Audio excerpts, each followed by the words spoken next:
Hidup adalah sebuah perjalanan. Terkadang, kita mengumpulkan hal-hal, kebiasaan, atau pola pikir yang diam-diam menghalangi kebahagiaan kita.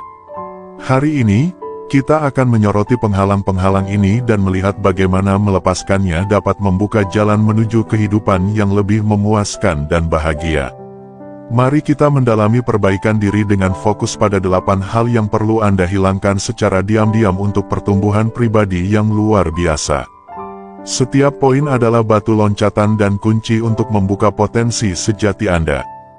Jika Anda siap mengambil alih kebahagiaan Anda, tetaplah bersama kami hingga akhir video ini. Jalan menuju perubahan positif dimulai di sini dan sekarang. Mari kita terinspirasi bersama. Nomor 1. Melepaskan ekspektasi yang tidak realistis. Mari kita pikirkan bagaimana ekspektasi kita mempengaruhi cara kita melihat sesuatu. Bayangkan hidup Anda sebagai perjalanan mendebarkan melalui hutan yang luas. Setiap ekspektasi berfungsi seperti kompas yang membimbing Anda menuju impian Anda. Namun, berhati-hatilah, menetapkan ekspektasi terlalu tinggi dapat membawa Anda ke medan yang sulit, seperti mempercayai peta yang menjanjikan harta karun tersembunyi yang ternyata tidak ada. Kadang-kadang, kita berusaha untuk menjadi sempurna dan mengharapkan orang lain serta pengalaman kita juga sempurna. Ini mungkin disebabkan oleh ekspektasi yang tidak realistis. Kita perlu bertanya pada diri sendiri apakah gagasan tentang kesempurnaan ini benar-benar milik kita atau berasal dari pengaruh luar, seperti masyarakat, budaya, atau media. Langkah pertama untuk melepaskan ekspektasi ini adalah menyadarinya dan jujur pada diri sendiri. Tanyakan pada diri sendiri apakah ekspektasi ini membuat Anda merasa baik atau justru menjatuhkan Anda, dan apakah sesuai dengan siapa diri Anda sebenarnya dan apa yang Anda hargai.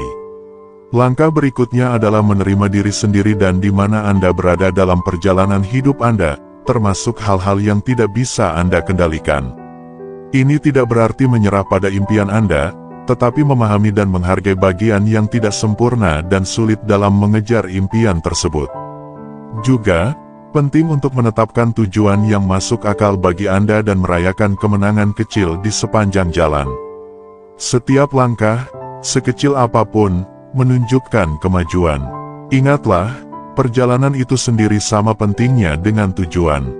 Ketika Anda melepaskan ekspektasi yang tidak realistis, Anda memberi ruang bagi hidup untuk terjadi secara alami dan tenang. Ini membuka pintu bagi kebahagiaan dan kejutan yang tidak terduga yang tidak bisa Anda rencanakan. Nomor 2, jangan menjelaskan pada mereka yang menyakiti Anda. Menghadapi orang yang menyakiti Anda tidak memerlukan penjelasan kepada mereka yang menyebabkan rasa sakit.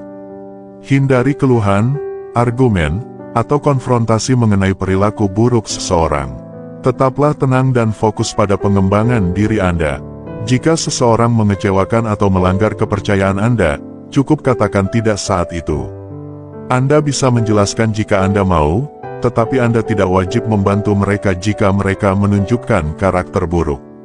Daripada terlibat dalam konflik, seringkali lebih baik menjauh secara diam-diam dari mereka. Seiring waktu, konsekuensi dari tindakan mereka akan terlihat. Jaga diri Anda dan biarkan masa depan memutuskan apa yang terbaik untuk kalian berdua. Ingatlah bahwa Anda tidak wajib tetap berada di sekitar orang-orang yang merendahkan Anda atau tidak menghargai nilai diri Anda. Setiap orang berhak mendapatkan rasa hormat dan pengakuan atas diri mereka yang sebenarnya.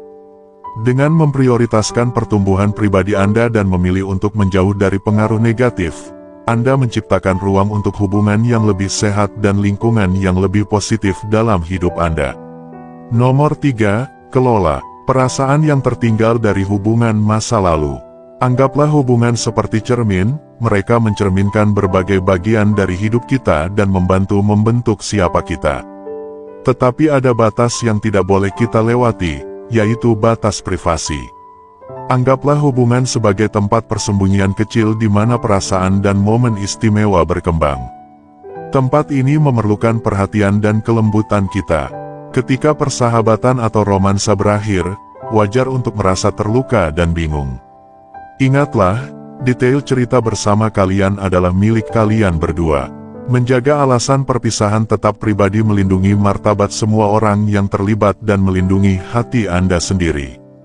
Membagikan informasi ini bisa menyebabkan kesalahpahaman, penilaian, dan gosip yang membuat proses penyembuhan menjadi lebih sulit. Menghadapi akhir hubungan dengan cara yang sehat berarti memberi diri Anda waktu untuk sembuh. Rasakan emosi Anda, tetapi lakukan dengan refleksi diri. Jika diperlukan, dapatkan dukungan dari profesional kesehatan mental. Jadikan refleksi diri sebagai kebiasaan dan pelajari dari hubungan tersebut untuk tumbuh. Menjaga hal-hal tetap pribadi menunjukkan kedewasaan dan rasa hormat untuk diri sendiri dan orang lain.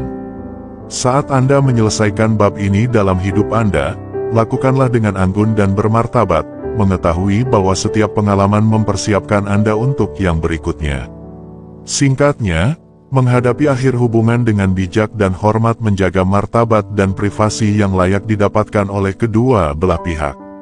Nomor 4, berhenti mencari persetujuan dari orang lain. Di dunia kita, banyak yang berpikir bahwa nilai diri tergantung pada pendapat orang lain. Namun, hari ini, saya ajak Anda untuk merasakan kebebasan saat Anda berhenti selalu mencari persetujuan dari orang lain. Bayangkan berada di kantor yang ramai, di sekitar rekan kerja yang memiliki pendapat beragam tentang cara Anda bekerja, berkomunikasi, dan tampil. Apakah Anda merasakan tekanan dari ekspektasi mereka? Sekarang, bayangkan berada di taman yang tenang, di mana yang penting hanya pendapat Anda sendiri. Ini menunjukkan pentingnya mengakui dan menghargai suara batin Anda di tengah tekanan dari luar. Ketika kita selalu mencari persetujuan, kita kehilangan diri dan keinginan yang sejati. Ini seperti mengemudi mobil yang tidak sesuai dengan gaya Anda hanya untuk membuat orang lain terkesan. Kepuasan sejati datang dari kesesuaian dengan nilai kita, bukan pendapat orang lain. Untuk hidup dengan autentik, mulailah dengan langkah kecil. Ketika membuat keputusan, tanyakan pada diri sendiri apakah Anda melakukannya karena Anda benar-benar ingin melakukannya atau hanya karena orang lain mengharapkannya. Percayalah pada insting Anda dan pahami keinginan dan kebutuhan Anda sendiri. Meningkatkan harga diri penting, hargai kualitas baik Anda, rayakan kesuksesan Anda, dan pelajari dari kesalahan Anda. Ingatlah, menerima diri sendiri adalah proses yang berkelanjutan, dan setiap kemenangan kecil penting. Terakhir, bangunlah hubungan dengan orang-orang yang menghargai keunikan Anda dan mendorong Anda untuk menjadi diri Anda sendiri. Dengan tidak bergantung pada persetujuan orang lain, Anda membuka pintu menuju jalan yang lebih otentik dan memuaskan. Jalan ini memungkinkan Anda menjadi tokoh utama dalam hidup Anda, menciptakan cerita-cerita yang autentik dan berani. Jika Anda sudah sampai di sini bersama saya mengundang Anda untuk berbagi pikiran Anda di kolom komentar di bawah ini, mengekspresikan komitmen Anda untuk tetap autentik dan merangkul diri Anda yang sejati, menjauh dari bayangan prasangka orang lain. Dan jika Anda menyukai apa yang telah Anda lihat, jangan ragu untuk menekan tombol suka dan berlangganan untuk konten lebih lanjut seperti ini. Ayo terus maju. Nomor 5, hindari terus-menerus membandingkan diri. Setiap orang memiliki perjalanan, pencapaian, dan kesuksesan yang unik. Penting untuk menghargai dan merayakan kemajuan kita sendiri tanpa membandingkannya dengan orang lain. Membandingkan diri dengan orang lain bisa membuat kita merasa buruk dan menghambat pertumbuhan. Hal itu bisa membuat kita merasa tidak cukup baik. Sebaliknya, kita sebaiknya fokus pada kelebihan kita dan apa yang telah kita capai. Ketika kita terus-menerus membandingkan diri dengan standar eksternal, kita berisiko terjebak dalam keraguan diri dan ketidakpuasan.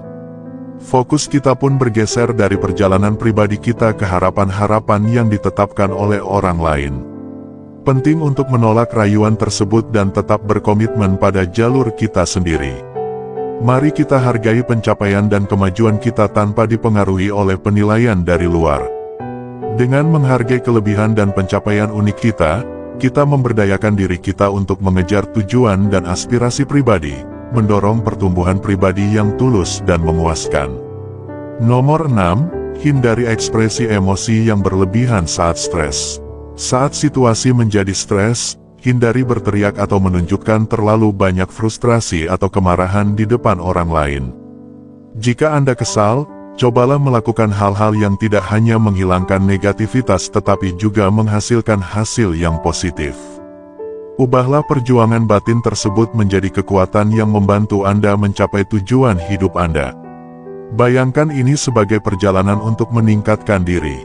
Ajari tubuh Anda untuk mengelola stres, rasakan emosi Anda tetapi juga kendalikan. Luangkan waktu sejenak untuk merenungkannya, lalu gunakan energi kuat tersebut untuk aktivitas yang membuat pikiran dan emosi Anda lebih kuat. Namun, berhati-hatilah dengan cara Anda menyalurkan emosi Anda. Kehilangan kendali, terutama di saat-saat sulit, seperti mengungkapkan bagian dari diri Anda yang mungkin lebih baik disimpan pribadi. Tujuannya adalah mencapai keseimbangan antara mengekspresikan perasaan Anda dan tetap tenang. Dengan cara ini, perjalanan Anda melalui masa sulit bukan hanya tentang bertahan hidup, tetapi juga tentang membuat perubahan positif dan merasa lebih kuat. Nomor 7, jangan terjebak di media sosial tanpa tujuan. Bayangkan media sosial seperti perpustakaan yang hidup, di mana tak terhitung banyaknya cerita terbentang setiap detiknya. Terdengar menarik, bukan? Tapi ada tantangannya, kebiasaan membandingkan diri terus-menerus dengan orang lain saat kita melalui cerita digital. Seringkali, kita akhirnya mengukur perjuangan kita sendiri dengan sorotan kehidupan orang lain, yang menghasilkan perasaan ketidakpuasan dan iri. Untuk lepas dari ini, coba kurangi waktu yang Anda habiskan untuk menonton cerita digital. Bayangkan diri Anda masuk ke perpustakaan digital dengan tujuan tertentu, mencari koneksi, inspirasi, atau informasi, lalu segera kembali ke kisah kehidupan Anda sendiri. Bagaimana caranya? Rencanakan waktu khusus untuk menggunakan media sosial, misalnya saat sarapan atau sebelum tidur. Dengan begitu, media sosial tidak akan menguasai waktu Anda. Tanyakan pada diri sendiri, apakah saya sedang produktif atau hanya membuang-buang waktu? Pisahkan waktu-waktu ketika Anda menggunakannya untuk alasan tertentu dari waktu-waktu ketika Anda sekadar menggulir tanpa tujuan. Jika Anda menyadari bahwa penggunaan media sosial memengaruhi suasana hati atau harga diri Anda, ambil jeda. Kembali sambungkan diri dengan kegembiraan dunia nyata, baca buku, lakukan hobi, atau nikmati alam. Dengan membuat kebiasaan-kebiasaan ini menjadi bagian dari rutinitas Anda akan melindungi kesehatan mental Anda dan menemukan kembali kisah unik Anda tanpa perbandingan yang konstan. Setiap perjalanan hidup itu istimewa, penuh dengan berbagai peristiwa, keberhasilan, dan tantangan, membuat setiap kisah, termasuk milik Anda, berharga. Pikirkan bagaimana Anda bisa menulis bab berikutnya dalam hidup Anda dengan pengaruh digital yang lebih sedikit dan lebih fokus pada hal-hal yang benar-benar penting. Nomor 8, hindari terlibat dalam gosip. Bayangkan kata-kata Anda seperti bahan dalam resep. Saat kata-kata kita positif, itu seperti menambahkan bahan yang tepat untuk hidangan yang menyenangkan. Tapi jika kita negatif atau menyebarkan gosip, itu seperti menambahkan bahan yang pahit, menciptakan campuran konflik dan ketidakpercayaan. Gosip mungkin terlihat santai, tapi sebenarnya itu merusak hubungan dan mengurangi harga diri kita dan orang lain. Fokus pada hal negatif juga menghalangi kita melihat hal-hal baik di sekitar kita. Bagaimana mengubahnya? Mulailah dengan memperhatikan percakapan Anda. Jika percakapan berubah menjadi gosip, coba alihkan ke arah yang lebih positif. Latihan juga mempertimbangkan perspektif orang lain sebelum berbicara. Tanya pada diri sendiri, apakah saya ingin hal ini dikatakan tentang saya? Ciptakan lingkungan positif dengan bergaul dengan orang-orang yang menghargai positivitas. Ingat, perubahan dimulai dari Anda. Ketika Anda memilih untuk tidak terlibat dalam gosip, Anda melindungi karakter Anda dan memberi contoh positif. Jika kita semua melakukan hal ini, kita bisa mengembangkan pola pikir yang lebih positif dan membangun hubungan yang lebih baik. Ingatlah, perubahan adalah proses terus-menerus. Anda memiliki kekuatan untuk membentuk hidup Anda. Hapuslah hal-hal yang tidak berguna, dan buat ruang untuk kebahagiaan dan kepositifan. Jika Anda menemukan manfaat dari eksplorasi pertumbuhan pribadi ini, bagikan pemikiran Anda di komentar di bawah. Apa yang paling memengaruhi Anda? Kemana arah pertumbuhan pribadi Anda? Pengalaman Anda memberi kontribusi pada kekayaan komunitas kita, memperkuat lingkungan yang membangun. Terima kasih sudah berpartisipasi dalam percakapan ini. Mari bangun komunitas di mana kita saling menginspirasi dalam perjalanan mencari kehidupan yang lebih bermakna dan bahagia. Jangan lupa untuk menyukai, berlangganan, berkomentar, dan tetap terhubung. Sampai jumpa lain waktu, tetaplah berusaha menjadi versi terbaik dari diri Anda.